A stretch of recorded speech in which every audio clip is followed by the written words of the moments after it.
बद्रीपुर नामक गांव के पास एक घना जंगल था, जहां से गुजरने में हर कोई डरता था।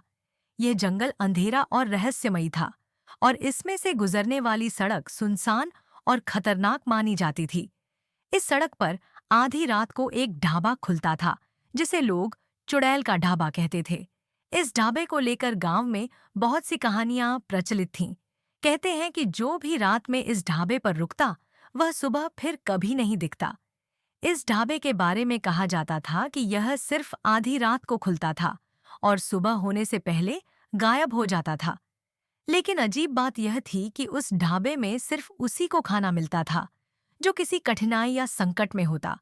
डर और जिज्ञासा के कारण लोगों ने कई बार रात को इस ढाबे तक पहुंचने की कोशिश की, लेकिन किसी ने इसे अपने आंखों से कभी देखा नहीं था।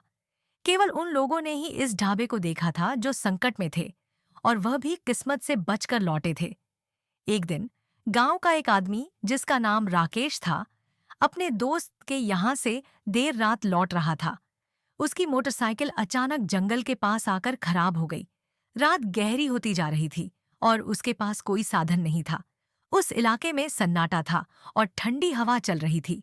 भूख और थकान से परेशान राकेश ने सड़क के किनारे चलते चलते कुछ खाने की जगह ढूंढने की कोशिश की।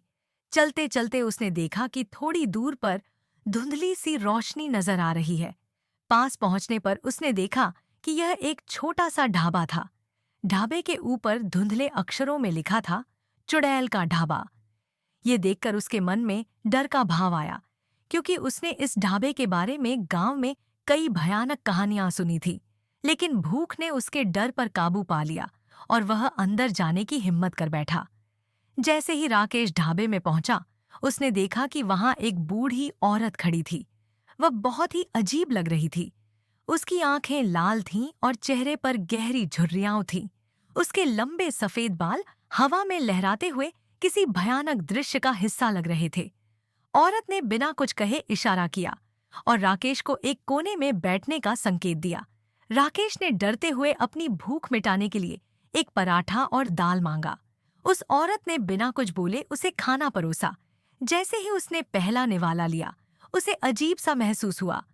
यह खाना इतना स्वादिष्ट था कि राकेश ने पहले कभी ऐसा खाना नहीं खाया था। वह पूरी थाली खाली कर गया और उसकी भूख पूरी तरह शांत हो गई। जब उसने पैसे देने के लिए अपनी जेब में हाथ डाला तो औरत ने कहा, "यहाँ पैसे नहीं लगते।" राकेश को और डर लगने लगा। उसने औरत से पूछा, "आप कौन हैं और यह ढाबा आधी रात को ही क्यों खुलता है?"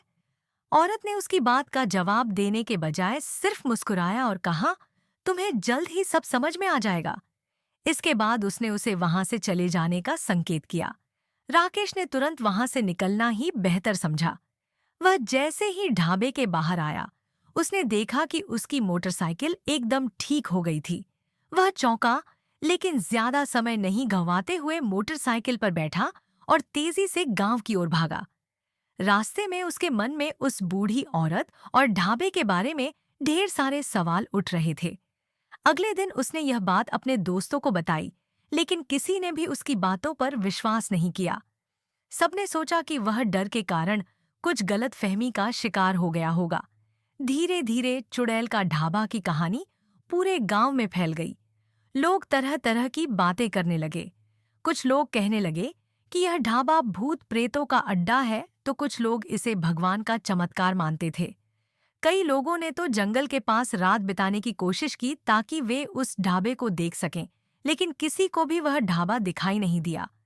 गांव में एक और व्यक्ति था, रघु, जो साहसी और निडर था। उसे चुड़ैल के ढाबे की कहानियां सुनकर जिज्ञासा हुई और उसने उस ढाबे की सच्चाई जानने का फैसला किया। एक रात वह अकेला जंगल की ओर निकला और पूरी तैयारी के साथ ढाबे का इंतजार करने लगा।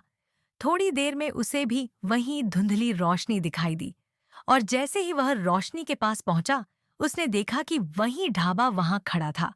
रघु अंदर गया और उसे भी वहीं बूढ़ी औरत मिली। उसने उससे कहा, "मुझे भी खाना चाहिए।" औरत ने उसे खाना परोसा और रघु ने खाना खा लिया। खाने का स्वाद इतना लाजवाब था कि रघु ने और खाना मांगा, लेकिन जैसे ही उसने औरत से कुछ और पूछा, औरत का चेहरा अचानक गंभीर हो गया। उसने कहा, "यह ढाबा सिर्फ जरूरतमंदों के लिए है, जिज्ञासा के कारण आए लोगों के लिए यहाँ कोई जगह नहीं है। यह सुनते ही रघु को लगा कि उससे कोई गलती हो गई है। उसने तुरंत माफी मांगी, लेकिन औरत का चेहरा और भी डरावना हो गया। अचानक ढाबे की सारी बत्तियां बुझ गईं और चारों ओर घना अंधेरा छा गया। अगले ही पल रघु को एक भयानक चीख सुनाई दी। उसने जैसे तैसे खुद को संभालते हुए दौड़ लगाई और वहां से भाग निकला। कुछ दिनों बाद गांव के बुजुर्गों ने रघु और राकेश को बुलाया। उन्होंने बताया कि वह ढाबा वास्तव में एक प्राचीन आत्मा का था, जो एक चुड़ैल बन गई थी।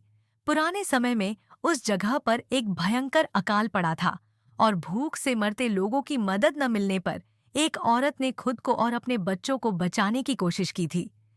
लेकिन उस प्रयास में उसकी जान चली गई और उसकी आत्मा वहीं भटकती रह गई। कहते हैं कि वह आत्मा अब उस ढाबे के रूप में प्रकट होती है, केवल उन्हीं को भोजन कराती है जो वास्तव में संकट में होते हैं। लेकिन यदि कोई बिना आवश्यकता के वहां आता है तो उसे डरावने अनुभव से गुजरना पड़ता है। रघु और राकेश ने अब उस ढाबे का सम्मान करना सीख लिया था। उन्होंने तय किया कि अब वह इसे लेकर किसी तरह का मजाक या चैलेंज नहीं करेंगे। उन्होंने गांव के लोगों को भी समझाया कि यह ढाबा केवल जरूरतमंदों के लिए है और बिना कारण वहां जाना खतरे से खाली नहीं। चुड़ैल का ढाबा अब भी रहस्य बना हुआ है, लेकिन गांव में अब लोग इसे भूतिया जगह मानने के बजाय एक चमत्कार की तरह मानने लगे थे। अब किसी जरूरतमंद को यदि कहीं और सहारा न मिलता, तो वह आधी रात को उसी ढाबे का रुख करता।